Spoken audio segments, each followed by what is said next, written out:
Hello and welcome back to Not Even Mad, the show where we do for the divisions in American politics what Chris Martin undid for the marriage of two New Englanders. Today we speak of public media funding, immigration, and Epstein, Jeffrey, not Juan.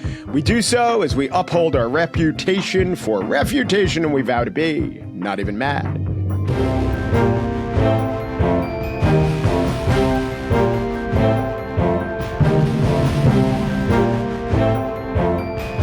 I say we. Who are we? We, in this case, is Z Cohen-Sanchez, executive director of National Ground Game and founder of the Unfuck America Tour. Z, are we unfucked yet? Is it a binary? Or are there gradations of fuckitude that you're keeping track of?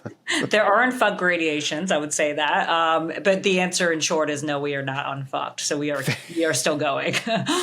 So is there a countdown clock, like the nuclear clock to see when? Yeah, the one to the how many minutes are we till midnight and hours to unfucked? No, I mean, listen, I would say we're more unfucked if we get rid of Trump in 2028 and if we win back the House and the Senate in the midterms.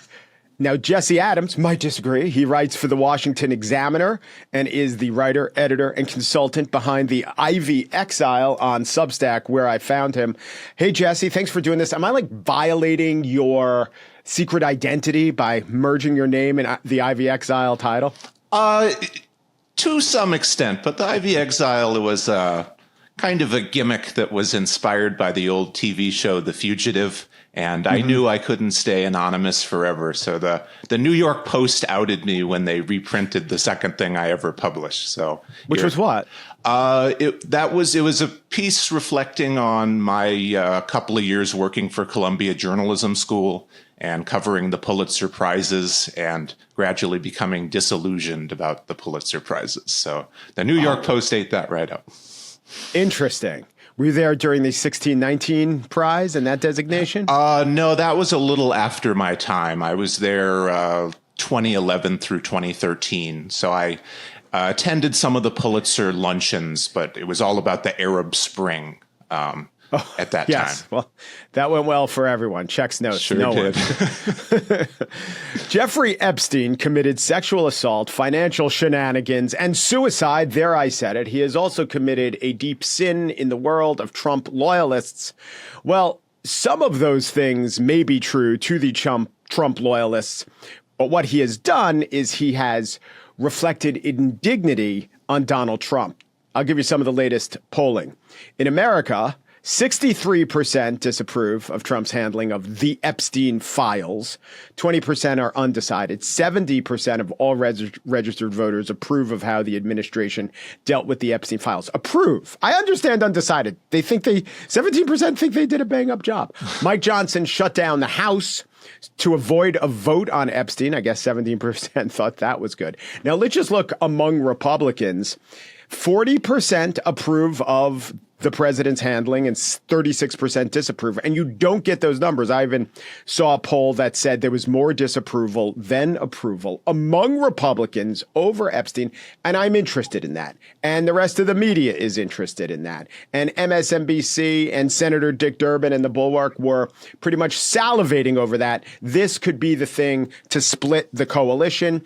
And yet, none of this seems to have actually happened as of this recording. This third rail was like a bug zapper, maybe. So, Z, I ask you, as a close personal confidant of Charlie Kirk, who is a huge Epstein truther, tell me, you were at an event with Charlie Kirk. What's your opinion of what that faction or whatever factions of the Trump coalition were thinking and saying about the need for Trump to get to the bottom of Epstein?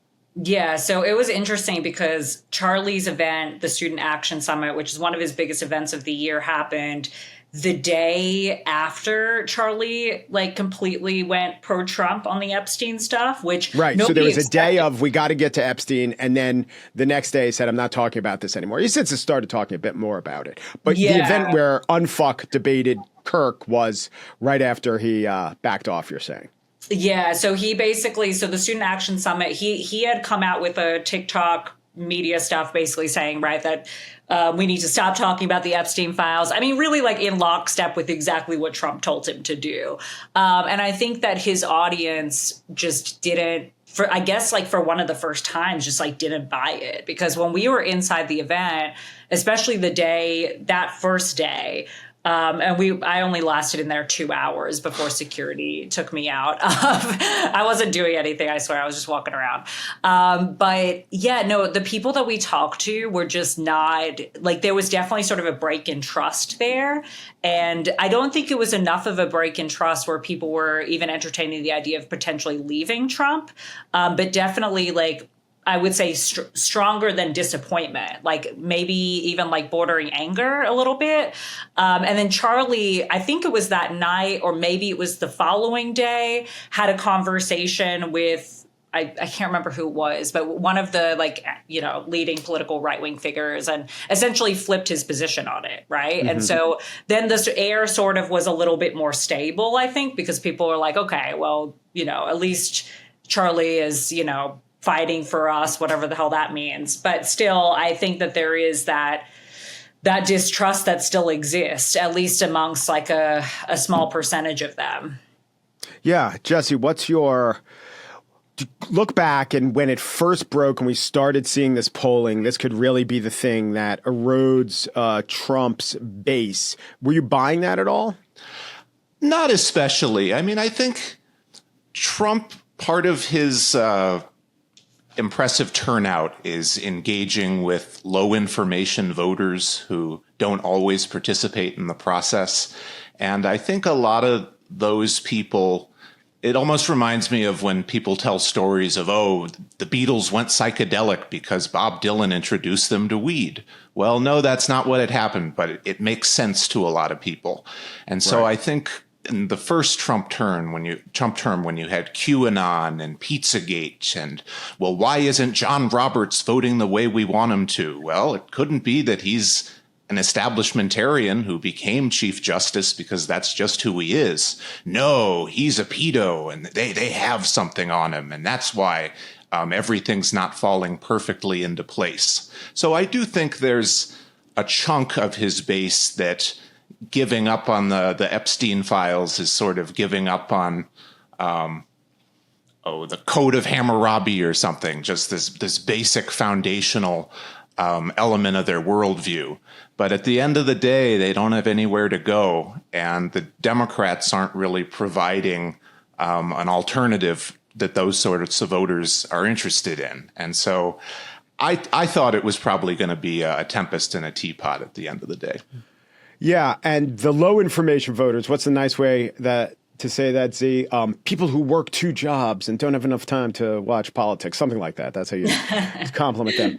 So it is good for Trump that he brought these low information voters in. The nice way to say that is people who work 2 jobs and, have 7 kids and can't pay attention. You compliment them a little bit. But it's great for him. They were just on the sidelines. And if you bring them in through a narrative, and the narrative doesn't rely on you even understanding the word establishmentarian, which apparently I don't either, all the better.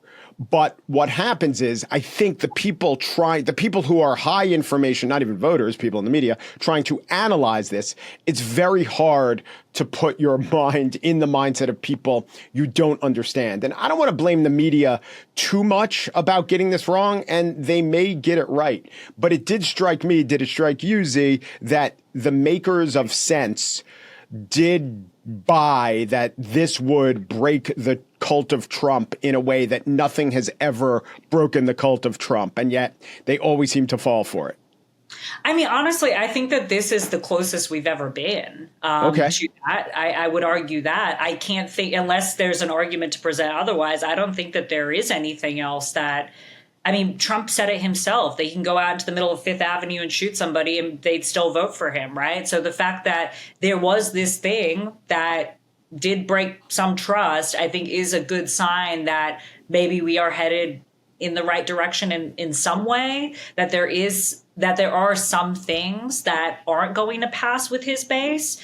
It's just the Epstein stuff is complicated because of what we were just talking about, right? Like this whole thing with like Pizzagate and the deep state and, all the billionaires are pedophile. It can very quickly sort of go into that, right? So yeah, I think that's what it's very much about. I think that's the core of it. It is. But at the same time, is there stuff on Jeffrey Epstein that people should know about?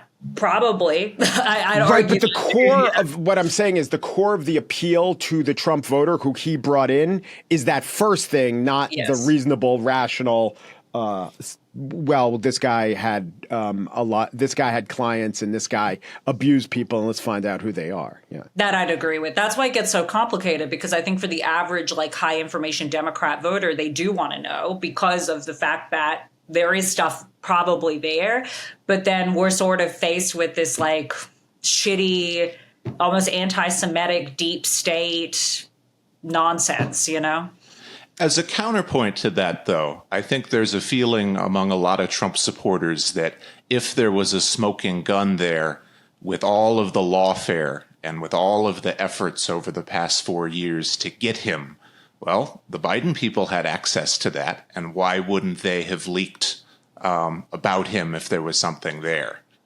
So I'm not sure. I tend to think there are probably a lot of names on there that don't want to get out, and that both parties would have an interest in keeping it suppressed. But to the extent that Trump might be specifically implicated in a Prince Andrew sort of way, I don't see how that wouldn't have been leaked if they had it. Well, maybe not because, maybe I'm way too naive or idealistic, but it would be a violation of DOJ policy. And Merrick Garland was a more or less by-the-book guy who constantly frustrated Biden by not being an explicitly political player. So I'm sure you agree, Z. Do you think that's too naive, Jesse? Well, I would look at the abortion decision being leaked ahead of time. I would look at, Mayorkas claiming, we'll talk about migration a little later, I know, but Mayorkas talking about migration being climate change driven versus changes in the asylum policy. I don't tend to think Democrats lied and Democrat officials lied. And there was a top Democrat who pretended he could do meetings past 4:00 at night.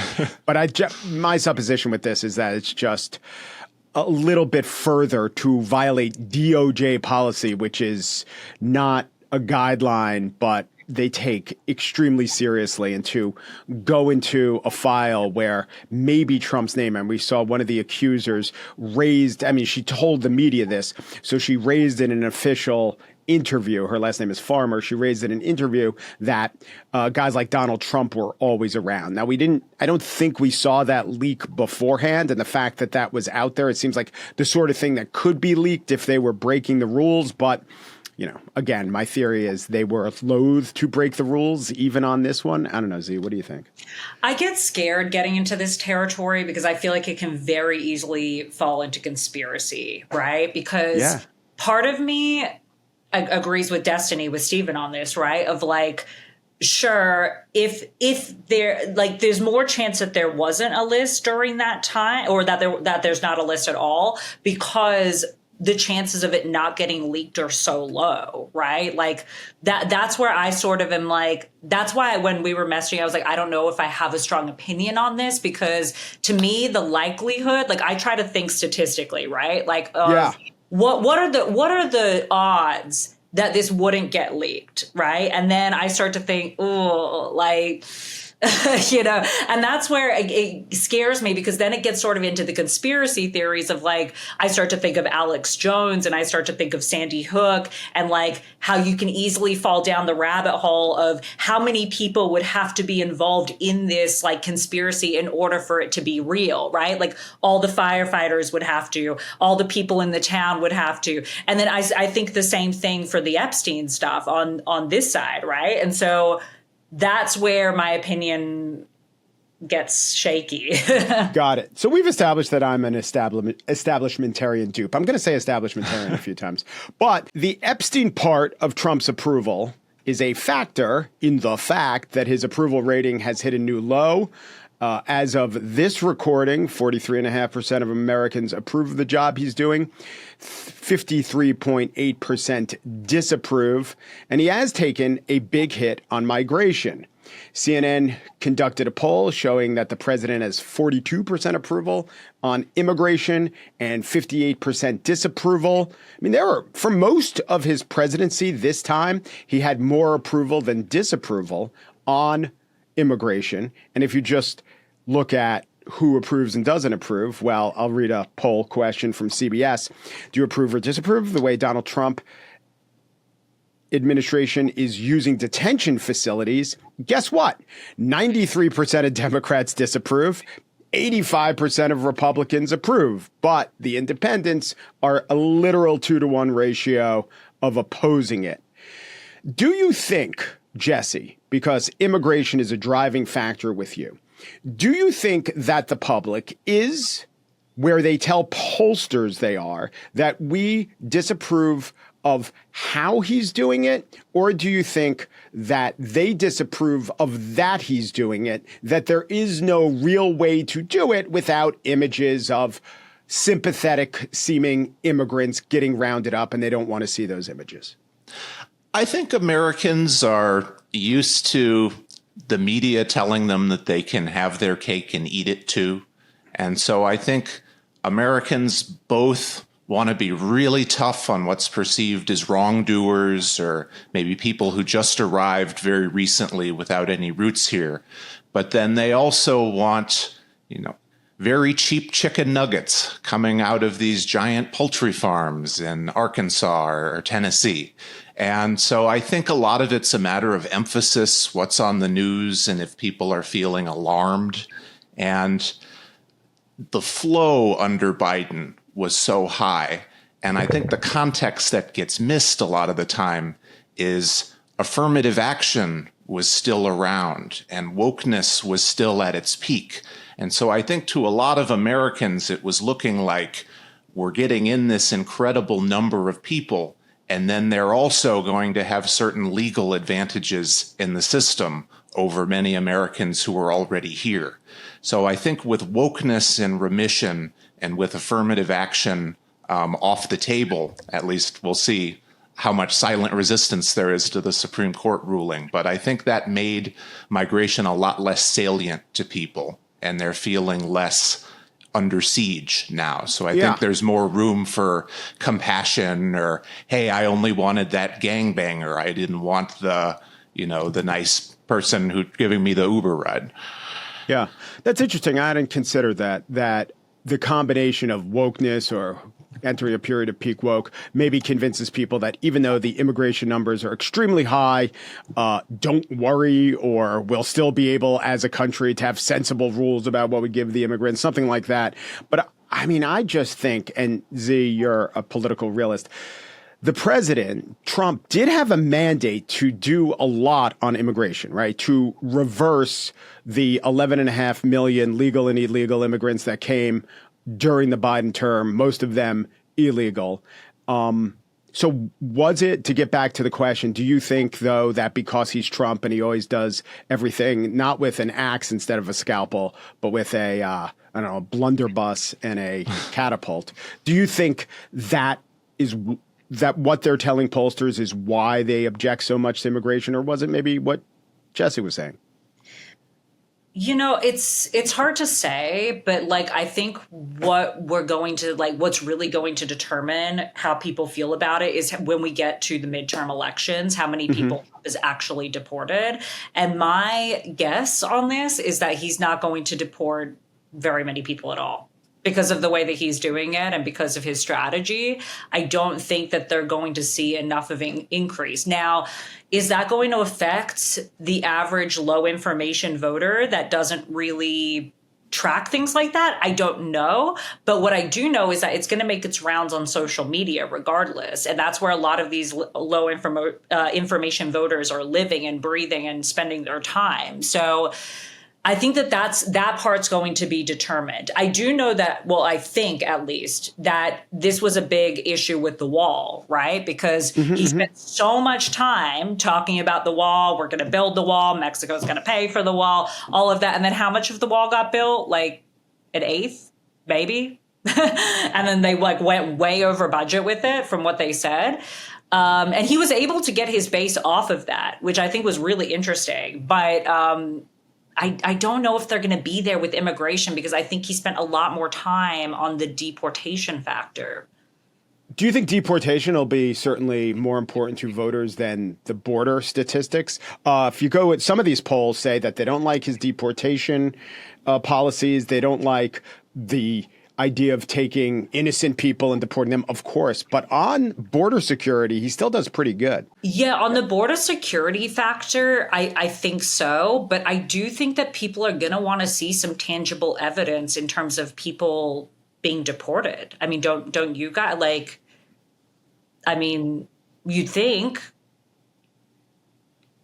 Yeah, I mean, Jesse? I think if Trump, he's made some trial balloons in recent weeks about, well, maybe we won't go after agricultural people. Maybe we won't go after certain kinds of people in the poultry plants and that sort of thing. And I think when you get to the real border hawks, that's an issue, because Trump has to think about, if the price of chicken nuggets goes up, how much core support is he going to lose? But the people who are really motivated on this issue want the prices of chicken nuggets to go up, because they think that'll be reflected in people's wages. So it's I don't think Trump is going to be able to keep the real border hawk part of his coalition happy with, just to avoid some pretty adverse consequences to the economy.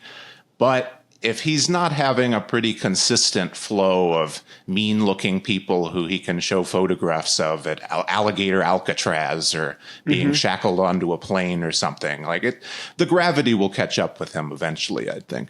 Do you think his theory of the case, to look tough, to have Kristi Noem pose in front of detainees wearing her athleisure at CCOT, to perhaps give the image that the cruelty is the point and lean into that, to maybe do a couple things to appease his border hawk base, but also to give the message that we're being tough on immigration? Do you think his theory of the case is and will work out for him politically?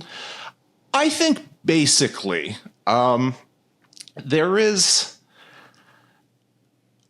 there's an element to which the messaging is both to his base, to look, we're being tough, but also to the rest of the planet, because so many of the, I want to push back a little bit on, you had said the majority of the millions who came were illegal. And well, they weren't. They were allowed in as their asylum case is adjudicated. And the fact that that takes years, and that most of those cases will be denied, and that then most of those people would opt to stay and risk deportation rather than leaving themselves, all of those people still have contacts back in their home countries. So every single one of the millions who came with the dubious asylum story and were able to get semi-permanent or at least long-term U.S. residency, well, they're telling everyone back home, come, this worked for me, you can do it too. So that creates an enormous magnet. And there's an extent to which a lot of this messaging and the over-the-top inhumanity of some of it is really, I think, to discourage that magnet factor, because there are a lot of people talking to their loved ones on the iPhone, seeing how much better their life would be if they could somehow get here. Do you think the Democrats have a better issue, or just we're not Trump? I think Democrats I think Mayorkas under Biden was so disingenuous, and there was all this messaging about, we're doing all we can, we need new legislation, we're at the limits of what we can do with our executive powers. And then a couple of months before the election, when it becomes clear they're not going to get the comprehensive reform, well, all of a sudden they change their application of asylum rules like critics had been asking and largely solve the problem of their own accord. And so I think that cost years and years of credibility. I think it's going to take a very long time before Democrats can dig themselves out of that hole. Z, do you think the Democrats have a better message on immigration, or is it just we're not Trump? It's just, I mean, we're not. This is what I will give Kamala Harris. I think that it was smart for her to be tough on the border. And I'm glad that she did that because, and this sort of goes into a question I had as well about, it would be interesting to see how many Trump supporters are actual border hawks versus the people that just care about this tough on crime messaging, right?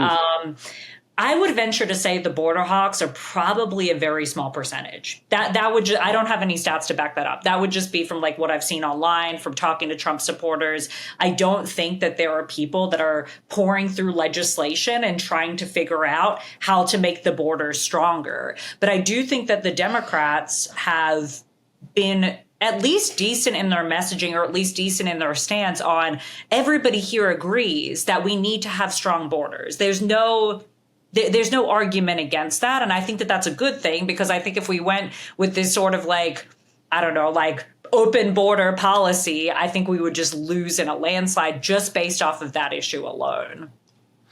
Okay, Jesse. I hear you in terms of the rhetoric that a lot of the more establishment Democrats are using. But when you look at the online discourse or progressive thought leadership, or where a lot of the energy of the party is now, whether it's AOC or Mamdani or wherever, you still see quite a bit of no human is illegal, abolish ICE. I don't think that the Democratic constituencies have really particularly changed their mind. And I think with Trump being so rah-rah on the border,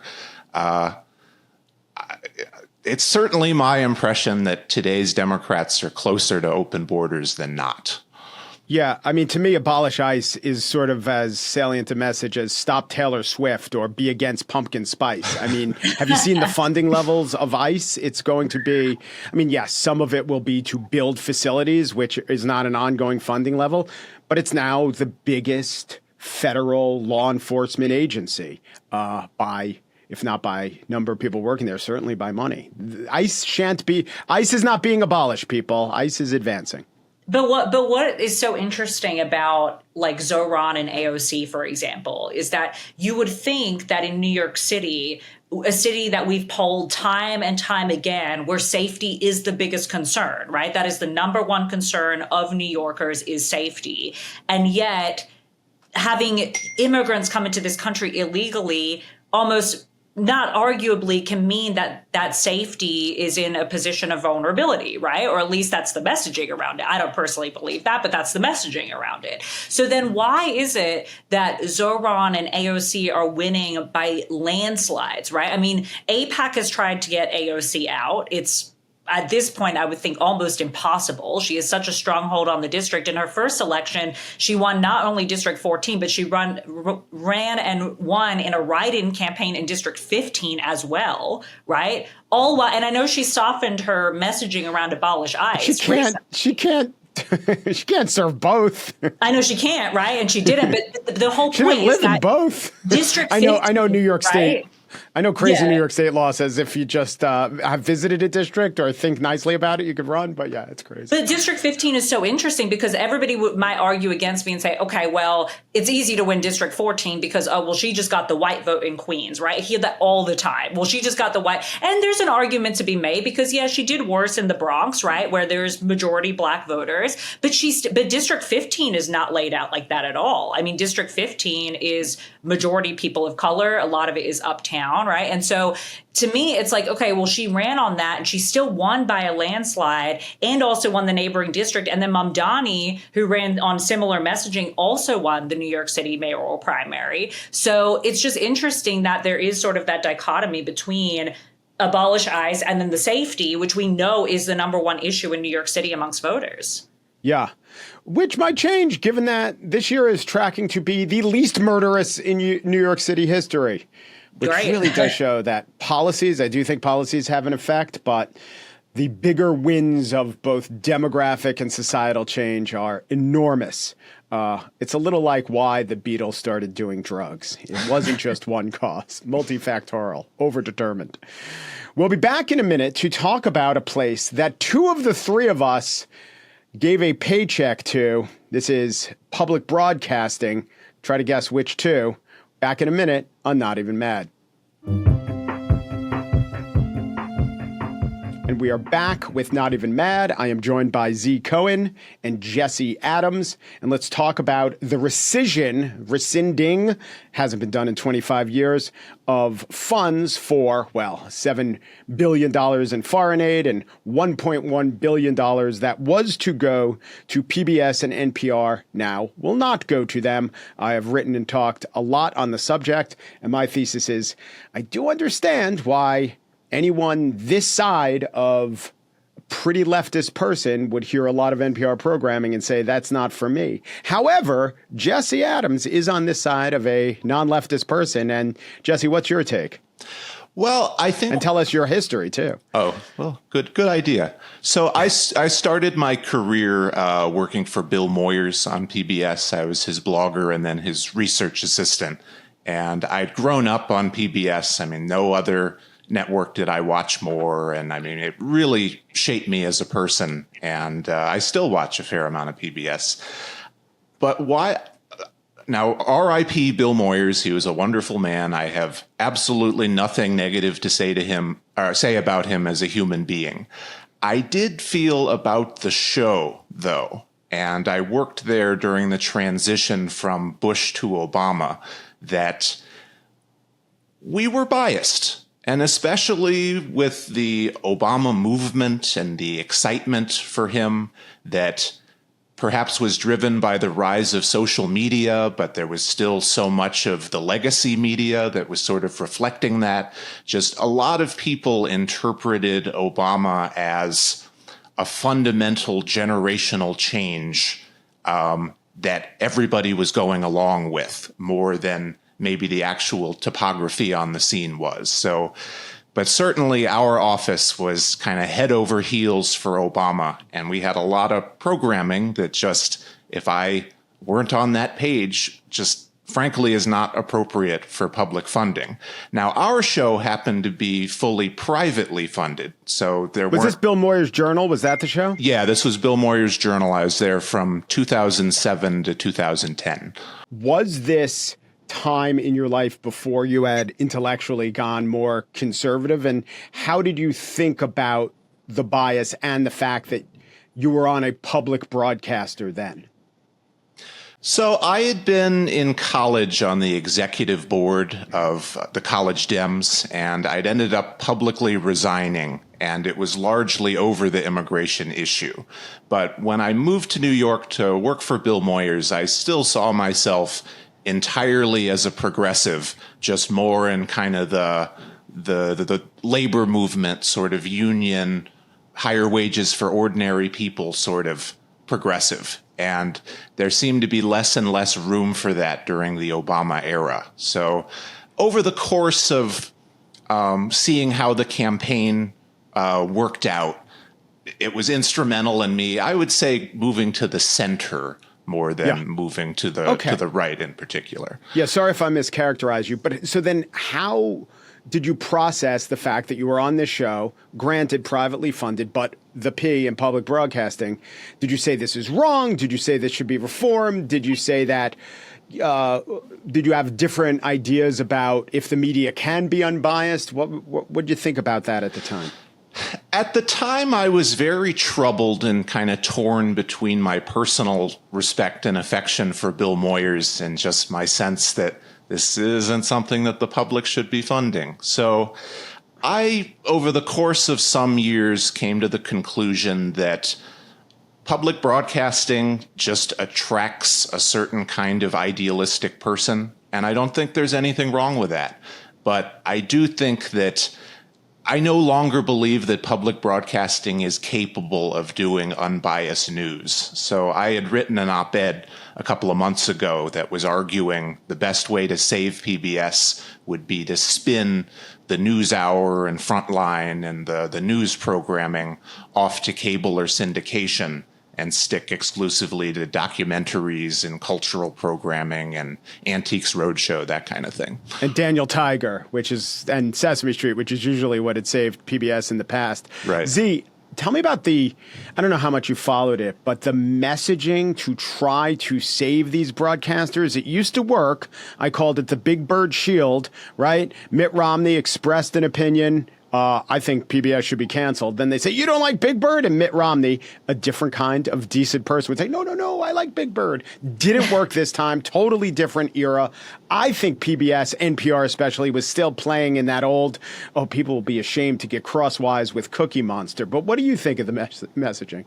Yeah, I think that was largely the messaging, which I think to this base is much harder because we're not in the Obama era anymore, right? So I think that it's really, and if you ask like how to shift the messaging, I really don't know, because I think when it comes to really any issue that Trump stands strong on, it's hard to get his base to go against him on anything, right. And so that's and it's hard to get anyone in the Senate or the House to do it. And if they do, it's not going to be on PBS. That's not going to be the thing they break with him. Yeah. That's not going to be the hill that they die on, I don't think. Yeah. A real challenge for that campaign also was it's true what they would say, that PBS and NPR are most significant in rural areas. If you're in an urban area, you're going to have competition. There's other sources. There are people who are interested. But if you're in the middle of Missouri, what are your options for seeing an opera or something? I mean, PBS can really play a major role in connecting people to the world. But then how do you communicate that and say, oh, well, those rural NPR listeners, they're the ones who want to hear about everything being racist and sexist and all the rest of it. And so it's a completely legitimate argument, but it's an argument that when people try to make, it's easy to spin it off as you're just being arrogant, or there are no rural people who want to listen to that. And there certainly are. Right. And I would also say you have to give us $1 billion because we occasionally can give you an early warning on a natural disaster that you wouldn't have gotten, although that seems not to have been the case in the recent floods. Or you have to give us $1 billion so we can give opera to people in rural Missouri. There seems a much better, more efficient way. If it's really about the opera to rural Missouri project, you could do that for a lot less than $1 billion. I would have definitely voted to support my former employer. I just think in terms of government funding, is it more good than bad? Yes, it's a lot more good than bad. Should you use taxpayer dollars to fund things that make America better? Yes, that's what you should do. Well, could private industry replicate that? No, because look at rural Missouri opera, but also look at the entire state of the news business that just tries to make a profit. Couple of them can, and then they close everywhere else. So you add it all up, I would definitely have voted to fund them. But I could see the point of the people who criticize them. And NPR did itself no favors, and NPR did PBS no favors, because the NPR stories that John Kennedy, I wrote about this, but critics can point to, you go down a list of eye-rolling, calling country music racist, saying that we need to decolonize bird watching. I mean, there are dozens and dozens of stories, to say nothing of the Hunter Biden laptop, to say nothing of a lot of their trans coverage, that were eye-rolly, that weren't serving all America. And then when I looked at the criticism of PBS, it was mostly that the NewsHour uses the phrase right wing more than left wing, but they do it because they cover January 6th extensively and QAnon. And when you're talking about Kevin McCarthy, what portions of his coalition were voting against him? It was the far right or the far right wing. So I do think that's another point. I do think that PBS really got screwed by NPR, and I think that NPR had a lot of excess, but I don't think it was justified their defunding. But that's how it goes. I mean, this is a theme of what we've been talking about. Trump always goes way too far, and I think in 2025, there is no way to ever mend it, not end it. We see that with the schools. We see that with immigration. We see it with PBS. I don't think that that's a viable solution in this administration or maybe in this culture. Am I too pessimistic, Z? I don't know. I think, like, honestly, it is, now that I think about it more deeply, it is kind of surprising to me because a lot of these lower information voters obviously are lower income, right? So you would think that, at least for PBS, I can understand the NPR angle completely, right? But at least for PBS, it's surprising that there's not more like discourse about this online because of how much kids are relying on PBS, right? And I would argue not just in the rural communities. I mean, like, for example, like my husband grew up in the projects in New York City. They didn't have cable. Like PBS was all they watched, right? Like there literally wasn't anything else to watch other than PBS. So it really is like an equalizer, especially for kids that don't have access to cable or access to other ways to access that kind of information. But it doesn't seem to have, again, I think it's just because his base is just whatever Trump says goes, whatever his colleagues say goes. But it is interesting. I'd wonder, like, what happens if it actually does end up completely off the air? Is there going to be any pushback to that from his base? I do think there'll be a PBS. I was just on a local show where the station managers detailed what percentage of their budget is being hit by this cut. And my God, this was in Illinois, so not in Chicago, places like Pawnee, Illinois and Normal, Illinois. We got callers from each of those places. And they're talking about 50% of their budgets. So there'll still be a PBS, and WNET in New York will continue on, and the Bill Moyer show or the equivalent of that will continue on. But it is actually going to be a hit. And last thought on this, Jesse, if you wanted to say anything, I just have one more thing to say. Oh, I just wanted, it's such a self-inflicted tragedy with NPR in particular, because you go back 20 years, it was universally respected. I mean, even a lot of hardcore conservatives would listen to NPR because there was nothing like it, and it was so good. And a theme I come back to again and again in my writing is I think so many Democrats thought with Obama's comfortable reelection that meant a permanent majority, that so many institutions just moved into victory mode. One of my the commenters, question is settled. That was the sort of mindset. Okay, now we have a referendum. And so NPR just destroyed its own credibility and made itself irrelevant to so many of its former fans, which, if you're a progressive, as most people at NPR are, and you're trying to get your ideas into the national bloodstream, they made NPR a lot less effective at that. And it didn't have to happen. And so many critics begged them to change their ways, and they just wouldn't. Yeah. And my last thought, final thoughts, to quote a great non-public radio broadcaster. If you know the history of CPB, without Bill Moyers, there would be no PBS. And now that the world is without Bill Moyers, for many parts of the country, there will be no more PBS. Sigh. Let's go on to our goat grinders. These are the things that grind our gears or get our goats. They could be little annoyances. They could be big annoyances. I'll let you take it where you will, Z. Cohen-Sanchez.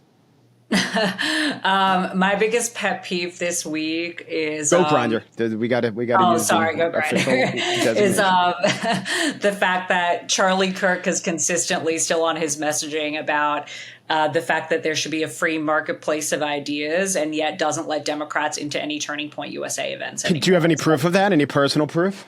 Yeah, well, we didn't get let in. But honestly, I thought actually it was just us that didn't get let in. So I was actually going to give Charlie a pass on that because I was like, okay, well, that's his decision, I guess. But no, we met several Democrats outside the event that were not with us, not associated, and actually not even influencers either that had their just camps, citizens, just curious citizens. Just, random people. Some of them I talked to one guy that was a teacher, talked to one person that was on social media.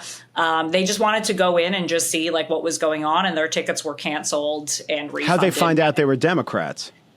I don't know. There is a list that exists. That is what I've been told. There's a list of these people. There's always a list. Yeah, I don't know how you get on the special list or what you have to do to get on said list, but there is a list. So, yeah, I could see where that would grind your gears and get your goat. Jesse, what do you have as a goat grinder? My goat grinder for this week would be, I keep seeing the word unhoused. And I had hoped with a focus on language in the Trump era that maybe we could leave that one in the past. And my parents were both social workers. I'm very empathetic to the homeless. I want them to be helped. But using the word unhoused sneaks in this kind of petty cosmology of this whole narrative that you're supposed to accept. I mean, unhoused, this person, through no fault of their own, that's primarily due to the housing supply, has arrived in this situation. And it has nothing to do with high rates of mental illness or substance abuse or what have you. So a word like unhoused is a word like underserved, just any sort of term that implies you're going to accept this whole line of reasoning or you're a bad person. Yes. Well, to stick up for marginalized linguists, I so agree with you. And don't you think that if we were starting from scratch, of the two, homeless or unhoused, the one that to me communicates more sympathy, the one that is less clinical is homeless. Like a home is a concept and an idea. And if someone is homeless, you might say, wow, a home's really important. But unhoused, it makes it seem like they're a cog in a factory, doesn't it? Yeah. Like technically you can be unhoused living in an RV, right? Like sure. But an RV is still a home. That's right. To many people, So I'm going to back Jesse on that one, even if it gets me canceled. I am tired. Everything gets you canceled, Z. I know everything gets me. Well, this is going to be my canceled for the week, but I'm so tired of the policing, because from a group of people that are apparently like ACAB, they love to police literally everybody and everything. That's my position. Yeah. All cops are bastards, but all language cops are doing the Lord's work. Exactly. Yeah, you're going to feel more human sympathy if somebody is experiencing hunger versus food insecurity. Just dump everything into this technocratic blender and put the expert with the graduate degree in charge. So my goat grinder is of the institution of the goat grinder itself. I got a little annoyed. I like to look at the goat grinders as clarion calls that exist throughout the universe. When someone puts forward a goat grinder, let that stand for all time and let everyone think about that and let that be a warning to future generations. So I look at goat grinders like some people might look at a mausoleum or a structure that is meant to stand the length of time. And yet not even mad, Jeff Maurer was on talking about his goat grinder, which is he is really annoyed at the excessive warnings of sawdust and its propensity to explode. Jeff Maurer has done a lot of work in construction, said, come on, you just got to be regular and not throw the sawdust in with oily rags and it's not going to explode. Then I was listening to Jeff on, I might be wrong, his Substack, his audio Substack, and this happened. On the last wipe down of the floors before I did the stain, which you do with tack cloths to get every last bit of dust off because you don't want that to become part of the stain. I did that. I threw the wet rags, in a Home Depot bucket. So now I've got wet sawdust covered rags in a confined space. The moisture is what leads to the microbes that can create a chemical reaction. The next thing I did is I stained the floor, wiping the stain off with these rags that aren't even rags like you'd think. They're more like glorified paper towels. They're pieces of paper now covered in flammable material. My dumbass threw those in the same bucket. And a few hours later, I'm walking by and thought, is someone barbecuing? And yes, someone was me. And I feel a responsibility to say this because I wrote that. Oh, and then I went on Mike Pesca's podcast and told the same story about how, it's sawdust, you didn't have to be just right. Well, if you are as big of a dumbass as I am, and that takes a lot of doing, really, when I tell that story and hear myself say, so then I threw the oily rags on top of the sawdust in the same bucket, I do think, Jesus Christ, Maurer, you kind of deserve to have your house burned down. But just for the record, you can, in fact, cause sawdust to spontaneously ignite. Yeah, that's right. Jeff, after going on this show, convincing the listeners not to be too upset with your sawdust exploding, had a case of sawdust explosion right there. It exploded in his face. So I'm sorry, Jeff. I'm glad you survived the great sawdust explosion of 25, but that is my goat grinder. But Godspeed, sir. Well, I want to thank my guest, Z. Cohen-Sanchez, Executive Director of National Ground Game, and of course the Unfuck America Tour, and Jesse Adams. And you can find him on Substack as the Ivy Exile and also in the Washington Examiner. And until next time, I'm not saying we're right. I'm not saying you're right. I am saying we're not even mad.